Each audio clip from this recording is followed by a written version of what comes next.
because of the weight of his load. Still, better a branded than one of us.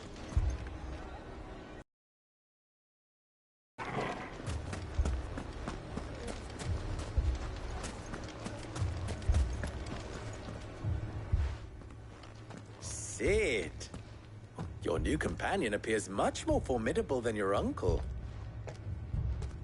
Should I be worried? You haven't been introduced. Jill, Clive has told me much about you. All lies, I'm sure. Your Stolas said that Dalamil has a bandit problem. Indeed.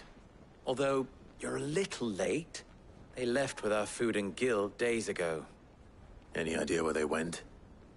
The desert's a big place. Your guess is as good as mine. But the fact is, I have more immediate concerns. What did you say to me? What did you say? Ah, as if by magic. Let's just say we've yet to reach a consensus about how to solve Dalamil's little problem. And at this rate, it won't be the actions of the bandits which prove to be our undoing. It will be our own. I've tried reasoning with the dissenting parties, but even the Desert Hare has limits. Perhaps we could talk to them. What makes you think they'll listen to us? What makes you think they won't? She makes a fair point, Sid. And you won't have wasted much of your precious time if you fail. They're just across the courtyard.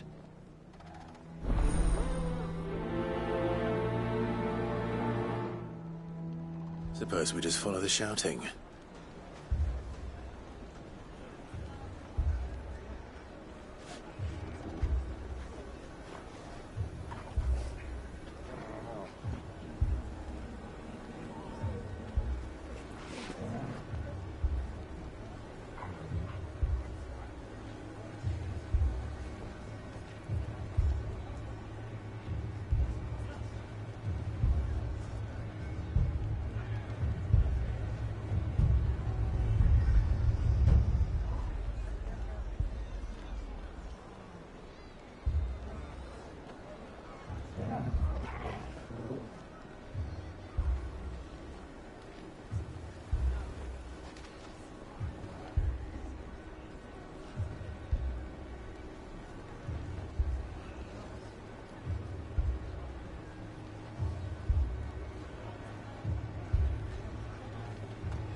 Both as stubborn as the lover's pot, and every bit as irritating. The more one insists on their proposed plan of action, the more the other rails against it. Oh, they've successfully split the town asunder just when we should be standing as one.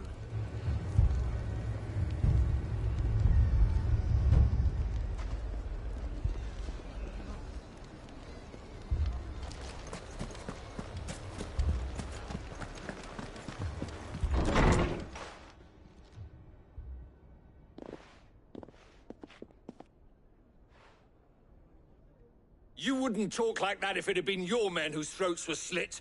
Blood for blood, it's the only way. We hire mercenaries and have them mount the bandits' heads on our walls as a lesson to the rest. And what happens when those mercenaries are slaughtered like your men? Are you going to hire more? We're better off using that coin to buy food and supplies. If we hire mercenaries, the only thing we're buying is the bandits' ire. And you cannot fill empty bellies with that. Do you hear me? But what happens when they come back? Maybe it'll be your throat that's slit. That's enough. Both of you. Any more of this and I'll throw you out myself. Come back when you're ready to talk like adults.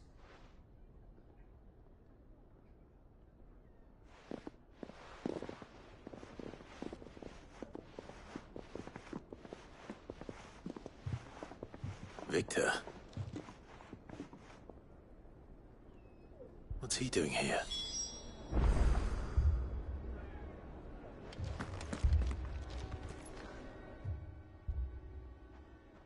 Sid. And Lady Jill. What brings you here? I was about to ask you the same thing. Costness is in chaos, and the markets have all but ceased to operate. The Briar's Kiss here in Dalimil is the only place I can reliably obtain supplies. I was here to do just that when Master Lubor told me of his troubles.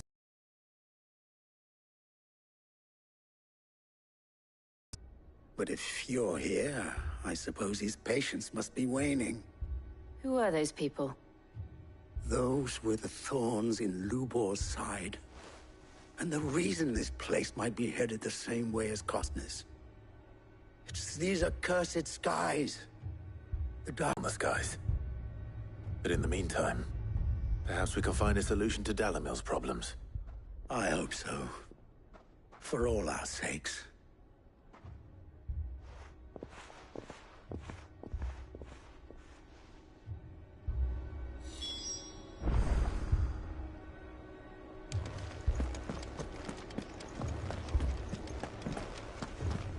I saw was a room full of people who were angry and afraid. And with good reason by the sound of it. But if left to smolder, that anger and fear could set the entire town alight. My thoughts exactly. What to do? Both sides wish to protect their homes and livelihoods, if only they could agree on how. But as long as they are divided, we are vulnerable. And if there's one thing bandits like, it's an easy target. What would Sid the Outlaw suggest? Well, if it were my namesake, he'd let them choose for themselves and be on hand to pick up the pieces when it all went wrong. That sounds like a recipe for disaster. A recipe for disaster is precisely what it is. But perhaps that realization would be enough to make them question the ingredients. While it's plain neither Conrad nor Natalie will countenance the other's proposal, it may still be possible to make them doubt their own. Before presenting them with a third option. And that would be? To pool our resources and save the city ourselves. Why fight each other? When all that fear and anger can be directed at the bandits. It appears we have a plan of action. Victor, pay Conrad a visit. See if you can't convince him of his folly. I'll speak with Natalie. As you wish. Your faces are not well known in this town. That may prove useful. Don't worry, Victor and I will do most of the talking. You need only play along. Play along. What he means to say is yes.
Picture it, Conrad. Your own city guard. Next thing you know, Natalie be offering the bandits bed and board.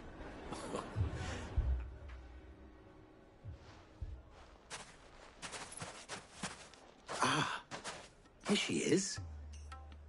The Lady of the Spear herself.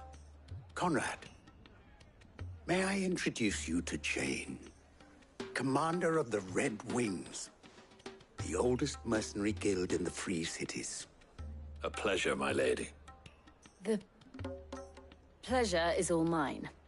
As I told you, I summoned the commander here from Canver to inquire about a contract. Victor says you told him no. That there aren't any men left to hire. Is that true? True as the crystals cracked. Nobles came and claimed every last one worth his salt. And not just from us Red Wings. You know of the 7 high houses. There must be 2 swords assigned each one. Granted, we have a few boys left. If it's boys you're looking for. Well, Conrad, are you saying that Dalamil's finest cannot defend this town better than a gaggle of unblooded striplings? That a band of beardless youths could better avenge the deaths of your brave men than you yourselves? Absolutely not. We'll show those bastards who they're dealing with.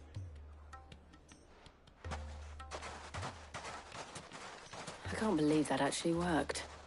Conrad's not what you called the brightest candle in the crypt. And there's a reason why I had you do the talking and not Sid. Well played, my lady.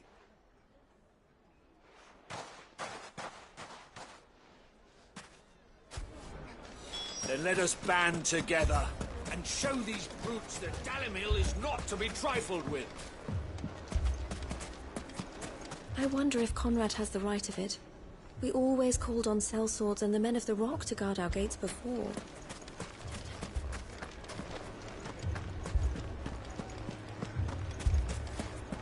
My shop. If I had my pickaxe, I would... I mean, it may still be possible to buy something, and we may yet be... Ah, here he is now. Natalie, allow me to introduce Lord Underhill of Randalar's prestigious League of Merchants. Lord Underhill. At your service. Underhill.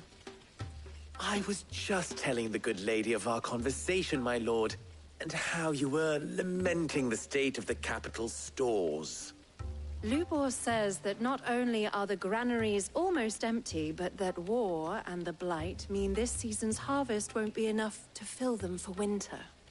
Indeed, certainly that is the case. The nobles in the capital are buying up the city's stocks of barley and wine, driving the prices higher than most commoners can afford. It is only a matter of time before the peasants revolt. It is worse than I thought. If what Lord Underhill says is true, I fear we have little hope of supplementing our stores, meager though they regrettably are. And while I applaud your endeavors to dissuade our more bellicose citizens from seeking vengeance, I sense Conrad is not wrong in his assessment of the bandits' likely return. Which means that now, more than ever, we will need to secure what little we still have. Food, weapons, herbs, everything. If our humble town is to endure not only this hardship, but those that are certain to follow, we must stand united.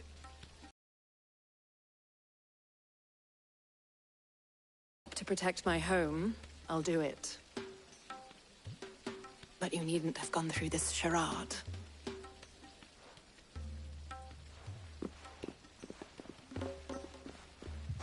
Thank you, Clive. Your performance was nothing if not workmanlike. She saw right through it. I didn't say it was good, merely that it produced the desired effect. Now, my scouts should be returning shortly. Meet me back at the Briar's Kiss, and we shall see what we face.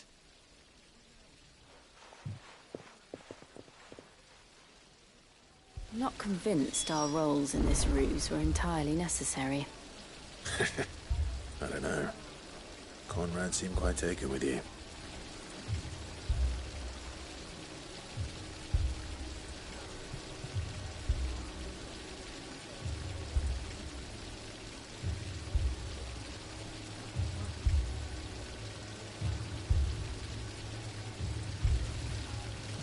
It appears I have no choice. There's truly no but chance do for us what to little restock I our can supplies. To defend what little we have. That's it then. See any unnecessary. We shall have to do this the hard way. We need a plan.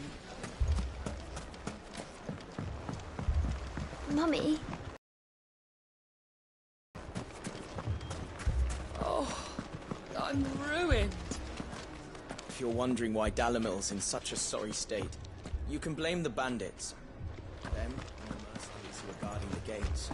Though I can hardly fault them for running. Fighting would have meant death. Did for more than a few. Good news, Sid. Both Conrad and Natalie have somewhat gracefully accepted their new roles. With time, they may even learn to... Time no longer appears to be the luxury it was before lunch. I take it your scouts found the bandits. Technically, it would be the bandits who found my scouts. It appears they march for Dalimil as we speak. All of them. You're not serious. They don't just want food, they want the whole damn town.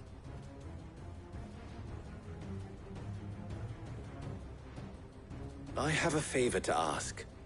I'm told the bandits march in two groups, one from the south and one from the desert, in a move doubtless intended to stretch our already gossamer-thin defenses. Very well. Jill and I will meet those from the desert. But what of the rest? The rest, my friend, the city shall fight. Together. The stakes, I concede, are high. But if this does not unite Dalimil, nothing will. That is a lot of faith to put into those who had their hands around each other's throats but a moment ago. Then it will be for us to see that their hands are kept occupied. And I do mean us. I thought you might say that. We'll hold them off for as long as we can. And we will do the same.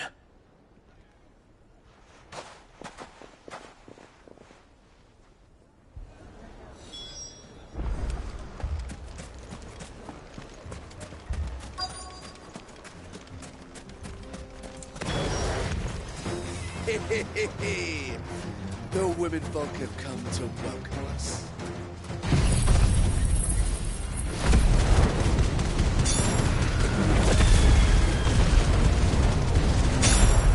I'll take that one. He's all yours.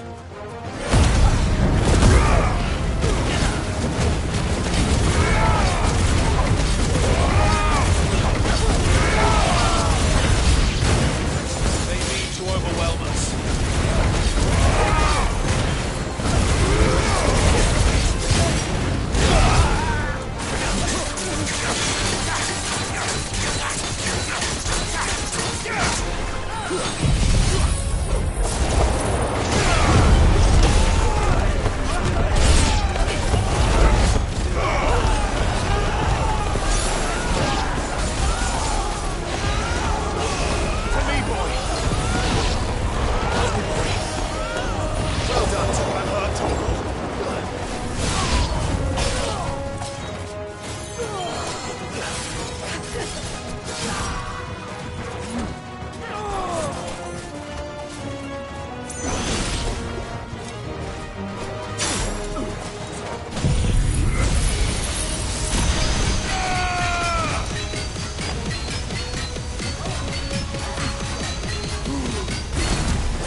And another!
The townspeople.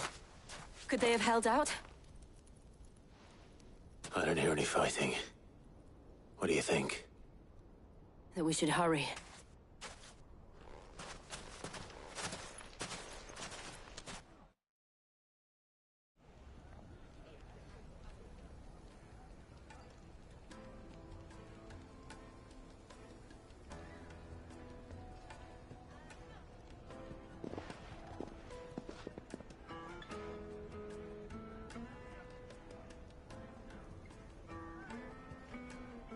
Natalie, I owe you an apology. You did well out there. The inn would have been lost had you not held the line. Without you, there would have been no line to hold. You saved us, Conrad. You saved Dalimil. We all saved Dalimil.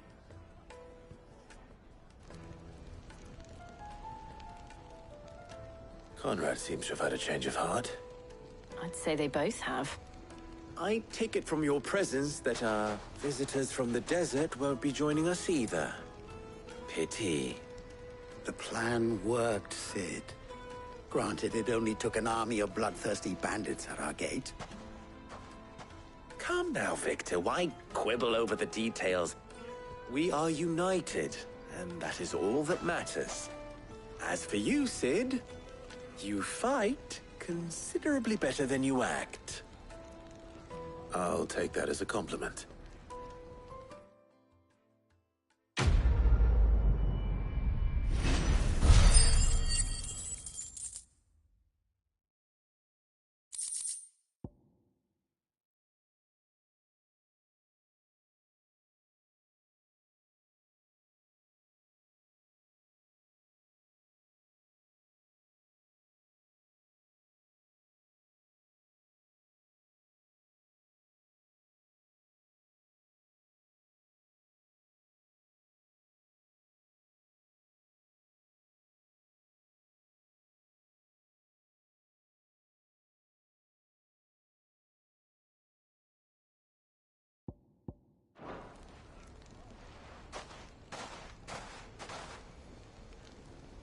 Our friends seem to have things under control. For now, at least. Let's go and put Otto's mind at rest. Oh, where did you learn to swing a sword like that?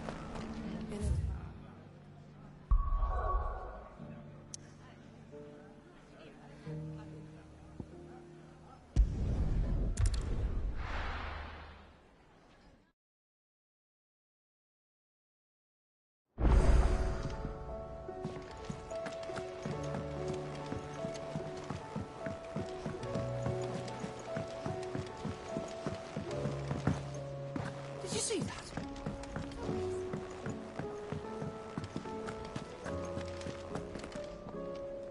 Was wondering when you turn up. Had owls from all our friends thanking you for your timely intervention. How is it you always manage to arrive at just the right moment? Luck, I suppose. Any word on the rest of the realm? Let's see. Storm's still crying out for mother crystals. The nations are still in chaos. And the skies are still the color of a kick in the kidneys 2 days on. So... Right.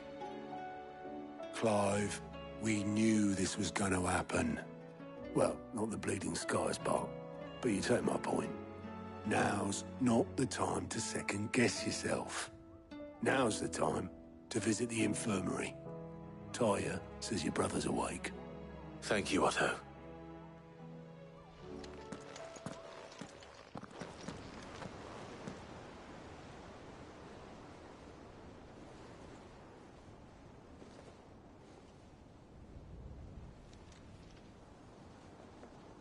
So it was not Sylvester, but Olivier who served as Ultima's puppet. And when Dion learned of this, he sought to slay the fiend.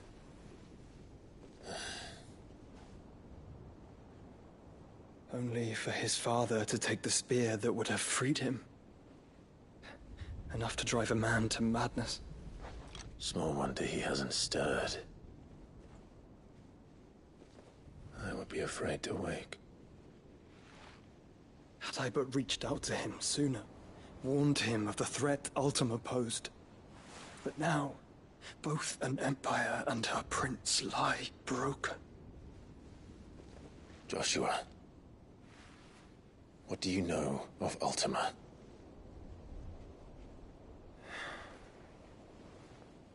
Very little, I'm afraid. Despite my best efforts. 18 years ago, as I lay buried beneath the rubble of Phoenix Gate, 'twas not death who came for me, but another. And it was while in my rescuer's care I first heard of Ultima. I've been chasing his shadow ever since. Ultima is driven by some deep, dark purpose, and for whatever reason, it would seem you are crucial to his designs. He will stop at nothing to have you, even if that means toppling an empire. But why me? What possible use could I be to such a creature? That is one of many answers that have eluded me. Yet, I am certain of this. It is not mere chance. You were chosen for a reason. All dominants carry within them the might of an icon. Nigh limitless power that is at once acutely limited. I wield fire, and only fire. And I only ice. 8 wardens for 8 elements. But you, Clive. You are different. You're special. Your abilities begin with the flames of Ifrit. But they do not end there. The fact Ifrit can even exist goes against everything we thought we knew of dominance. Perhaps Ultima has been waiting for one such as you, whose potential is truly limitless. I've encountered that thing several times now. If it or he, as you say, needs me, why hasn't he claimed me as he did the boy? Were I to hazard a guess, I'd say the two of you are somehow incompatible. His mind not properly attuned to your body. His mind? Mind, awareness, spirit, call it what you wish. But I believe Ultima to be an embodiment of the concept. This is why I struggle and fail to contain him here inside me. I'm sorry. Inside you? With every setting sun, I feel my strength wane. And though the Phoenix's flames mend the prison I have made for Ultima, they do so at a cost. We must find a means to bring an end to him before I meet my own. What were you thinking? It was that or let him take Clive. And I've always had a soft spot for my brother. But that doesn't mean you should sacrifice yourself to save me.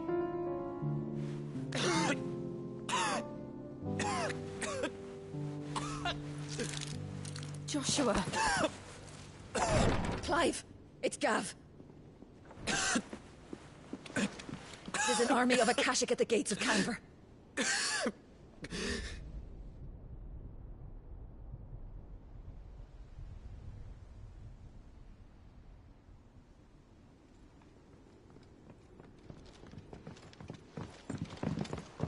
Well, what's the short of it? It's all Tyre told you. The capital of the Free Cities is under siege by an army of monstrosities.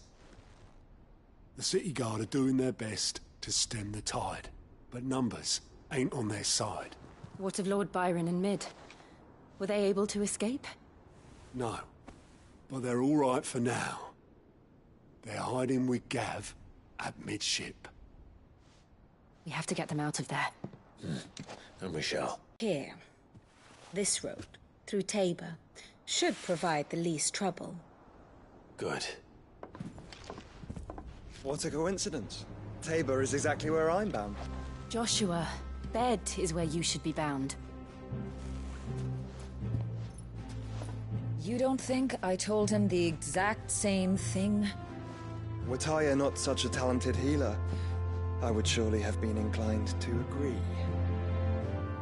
But, thanks to her ministrations, I feel I may safely rejoin my attendant, who was to wait for me in Tabor if we became separated. All right, we travel together. Clive. If he stays close to me, he'll be fine. Thank you, brother. I'll look after him.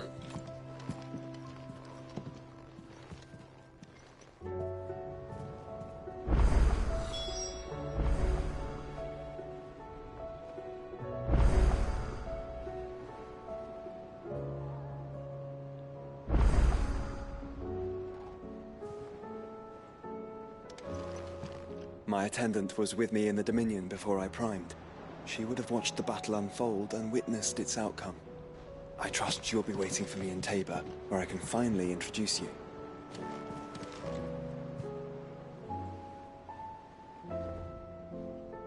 Clive.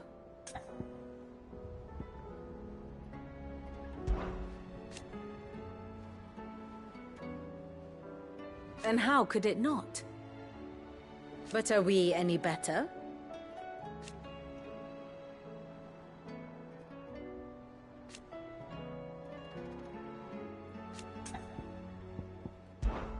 I cannot claim.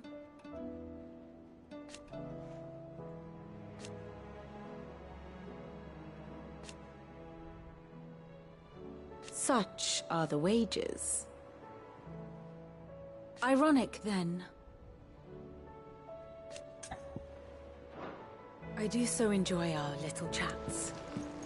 You know how I feel about this, but your brother's stubbornness knows no bounds. I'm starting to think it runs in the family.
The moon.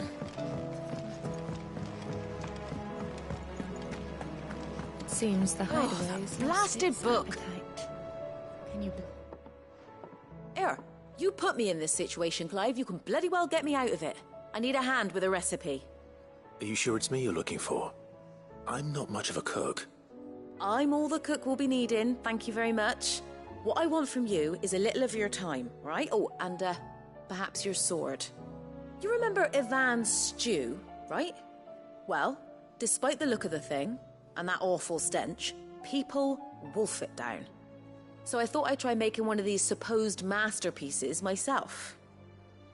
Had a peek at the book and gave it a go, but, well... It wasn't as straightforward as you'd hoped. Ivan had the same problem. Yeah, but this is my blimmin' kitchen, and I will not be outdone. So if you don't want to be seen as playing favourites, I suggest you lend me a hand.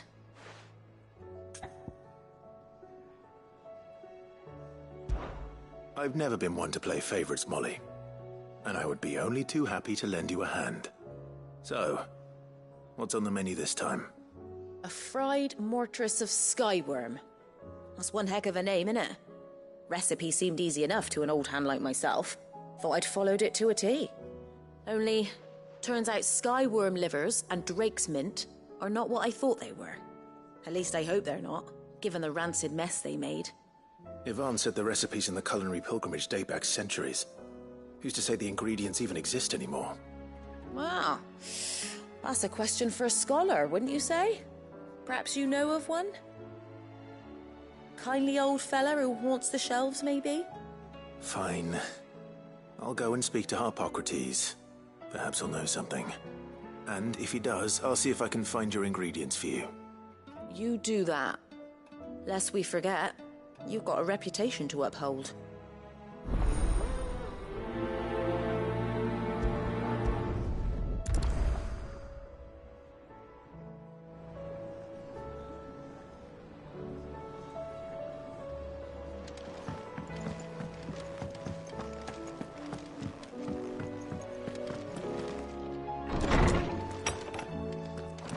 Is a storm coming, Sid?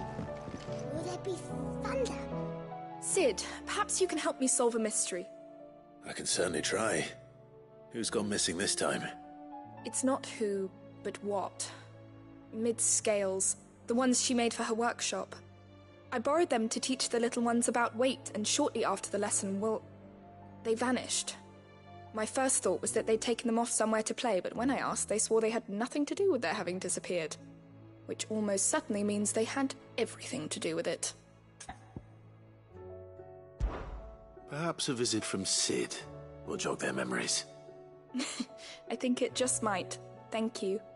I don't like to imagine that my pupils would lie to me. But if they have, I'll have no choice but to discipline them accordingly. They were in the atrium when I last saw them. As always.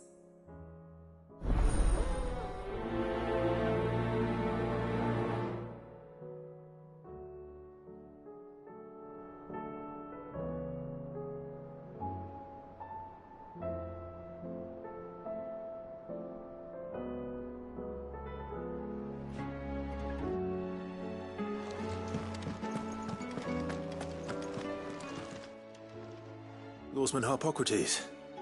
I've come to pick your brain if you don't mind. It's about the book you lent Ivan. Ah, Valisthea, A Culinary Pilgrimage, a classic.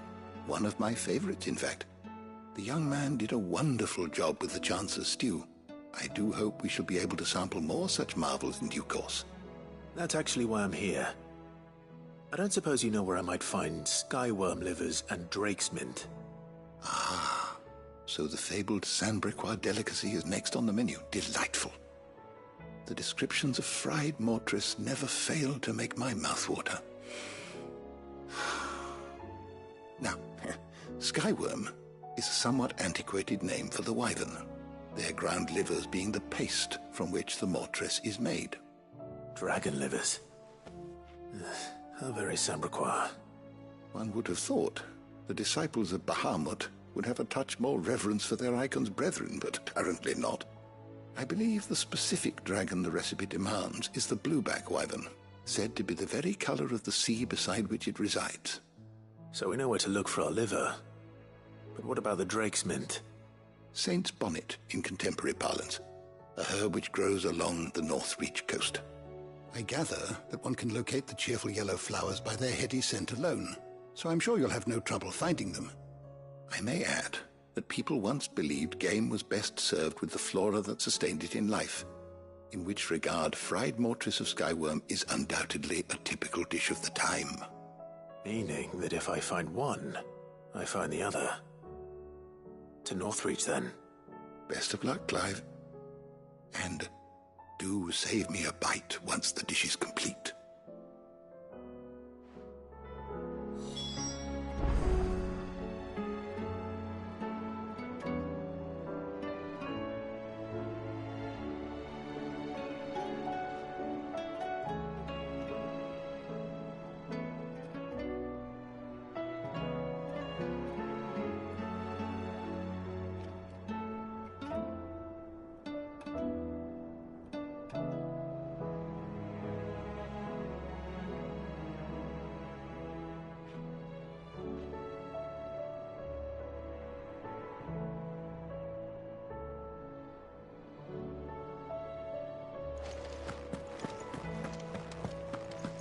Is a storm coming, Sid?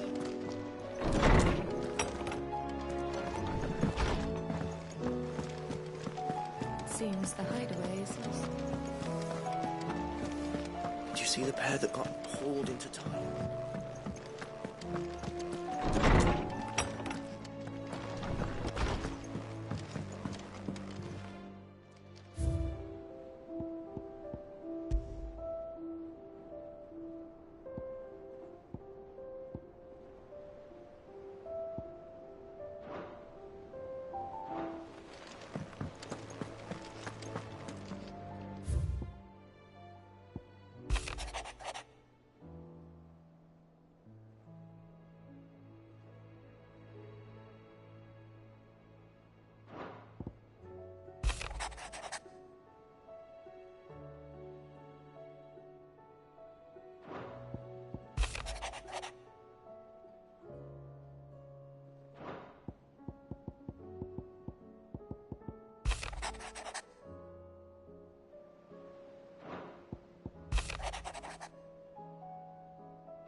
Rutherford. Wasn't that the name of my uncle's manservant? Where would he be at Martha's Rest?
What am I gonna do? Oh. But no more.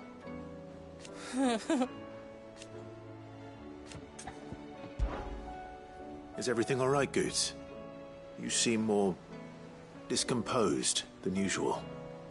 Oh, I don't know what that means, but I'm in a bit of a muddle. Oh, I think Nan might be in trouble, and she's... It's all right. You can tell me. Oh. There was a trader came by. One of our usuals, like... Said he'd heard some rotten rumours about her down Dallimil Way. Folk are saying she's been selling to bandits and cutthroats and that. I mean, she's fond of a chance to make a coin or two, aye, but she'd never do business with baddies. Especially not the kind who go hurting people who haven't done out. I wanted to ask her about it myself, but I'm scared she'll give us a tongue lashing. She'd never give your tongue a lashing, though, would she?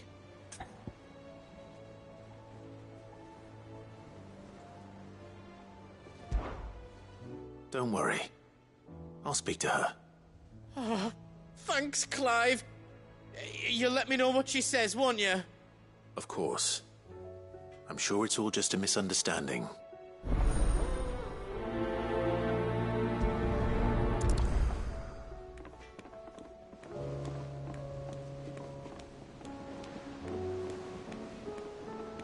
Nan sometimes sells swords and that, but never to anyone who's not a friend of ours.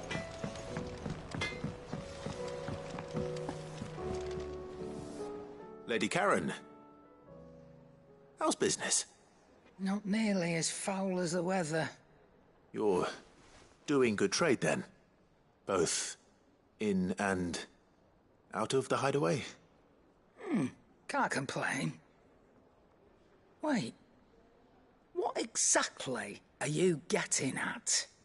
Not once in 5 long years do you pay my affairs half a care, but here you are today, raking me over the coals like a bloody popoto?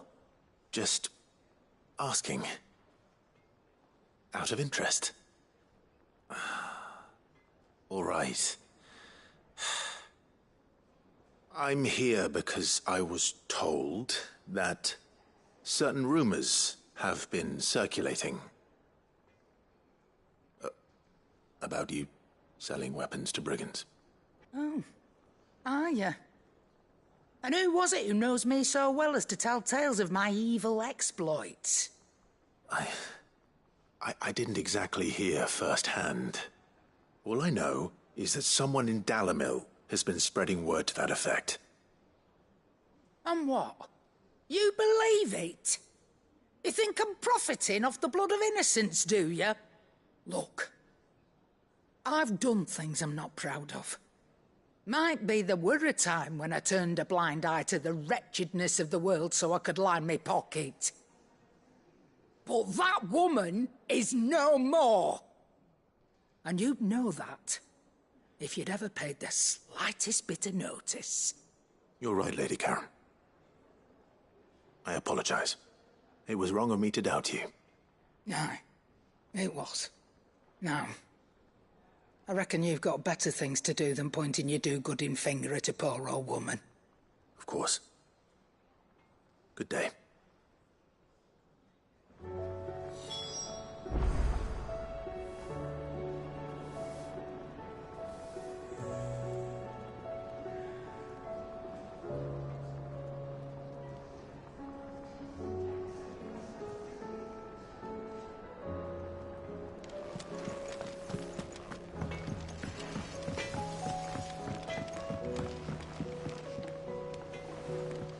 I spoke with Lady Karen.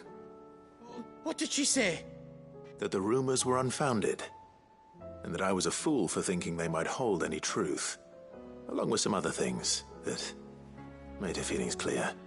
And while it sounds like she may have done things she regretted in her past, she says those days are behind her.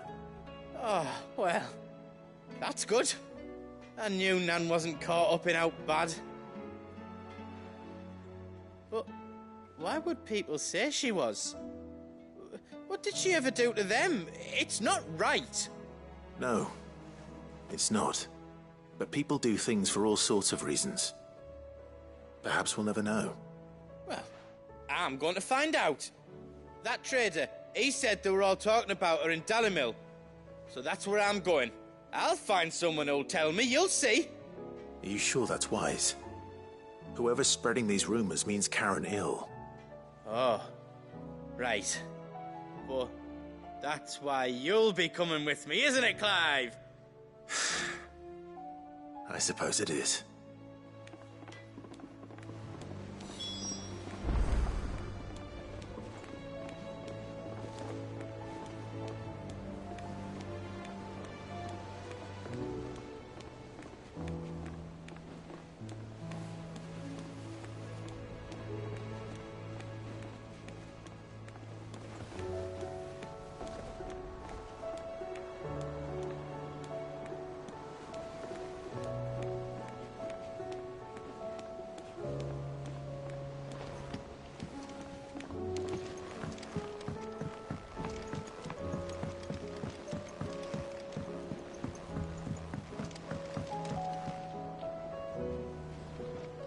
I heard the Emperor was impaled on his own.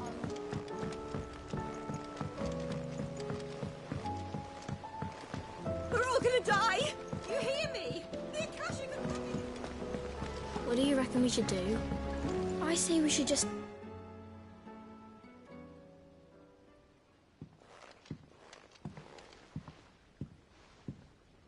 Sid! Hard at your studies, I see. And what is that? It's not a set of scales, is it?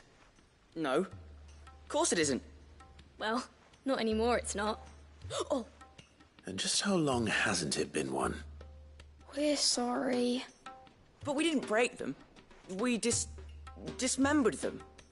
Just like Miss Mididol showed us. Miss Mididol? And why would she have you dismembering her creations? Because that's the only way to become a ninja-neer. Miss Mididol said, the best way to see how something works is to take it apart and put it back together again. Well then, your work is already half done. Carry on. About that.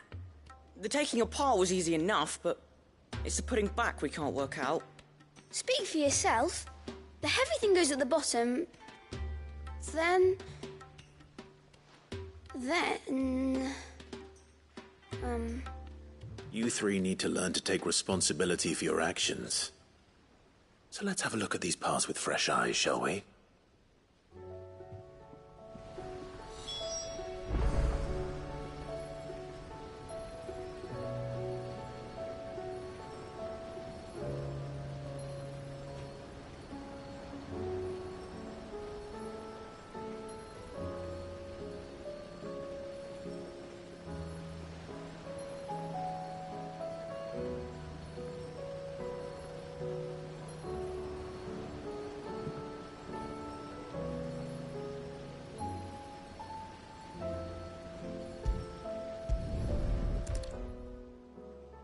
All right. Everything here was once part of Miss Midadol's scales. Every piece has its own role to play, and each is just as important as the others. If even one of them is missing, the scales won't work. So let's think about what those roles might be. You already know one of the pieces. The body. Its role is to support everything else. But what of the others?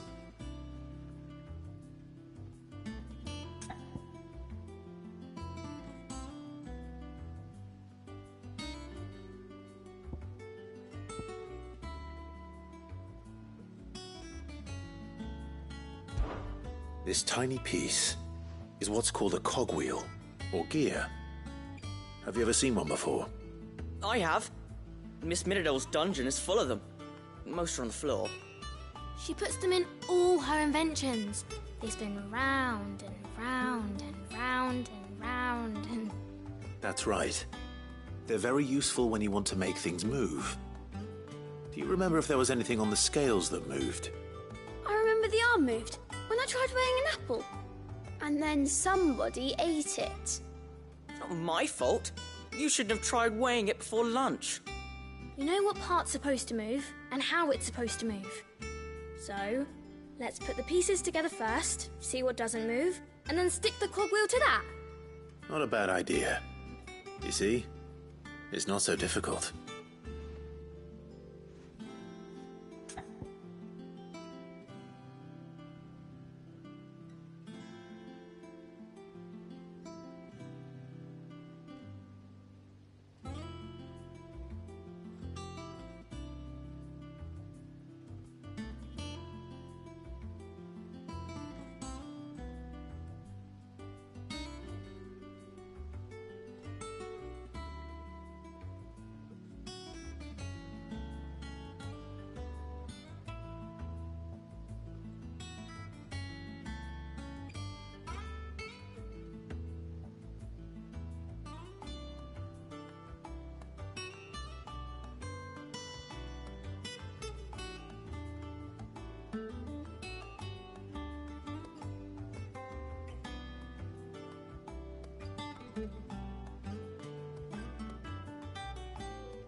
This is called the arm.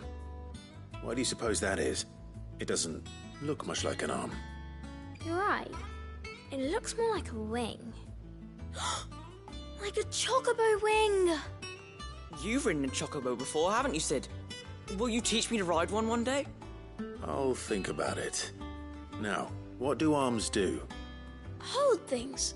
So wait, maybe this arm holds things too? Good thinking. You're on the right track.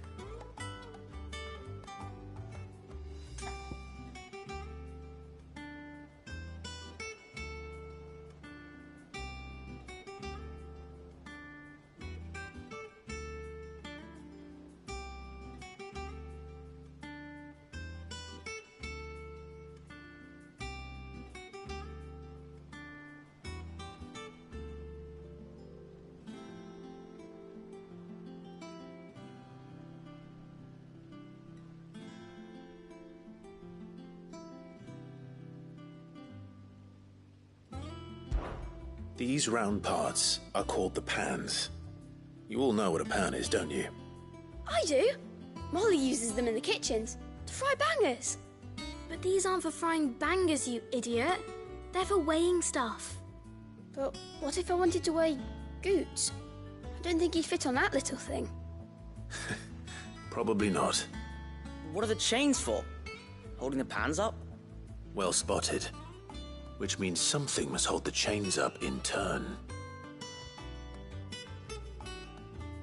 So, now that we've taken stock of the parts and learned what they do, what do you think?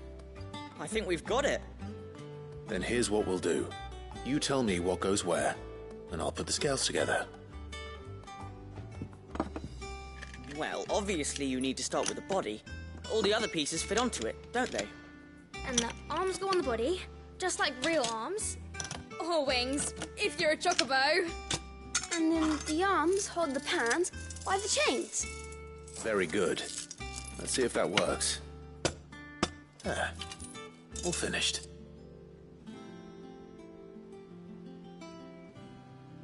Yes!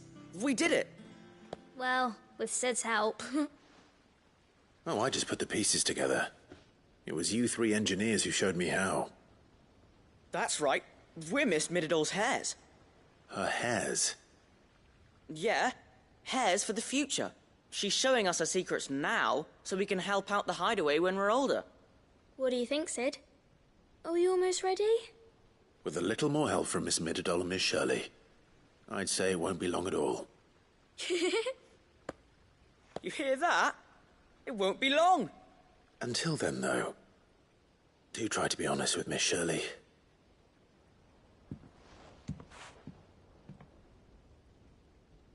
Hey, look! We never used the cogwheel. You don't think Sid forgot about it, do you?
Is a storm coming, Sid? Well, did you solve the mystery? It was as you thought. The children had the scales, or the parts of them at least. They dismantled them to see how they worked. Oh, no, Mid will have my head. Thankfully she won't. This might even have been her idea. Although I was the one who ended up teaching the lesson. I'm so sorry, Sid. I know how busy you are. I shall see that the children are properly punished. Please, there's no need. Mid seems to have taken the three of them under her wing. She's even calling them her heirs. She'd have them follow in her footsteps. And her father's. I see. Sid, do you know why Mid has been spending so much time at the hideaway of late? She told me it was because her studies have been interrupted by events in Canva. Is that not true? No, it isn't. The university offered her a commission. In exchange for full tuition, room and board, they asked her to oversee the design of several new war engines. To anyone else it would be an opportunity, but to Mid, who lost both her parents to war, it was a bitter pill. One she was none too keen to swallow. But that should come as no surprise. She's only ever cared about bringing people hope. The very last thing war can be said to do. Which explains her heirs. She's working to give them a better life. And so should I. What's the odd engineering lesson? Oh, you've given them far more than that. And I'm sure they're very grateful.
It's like a dream.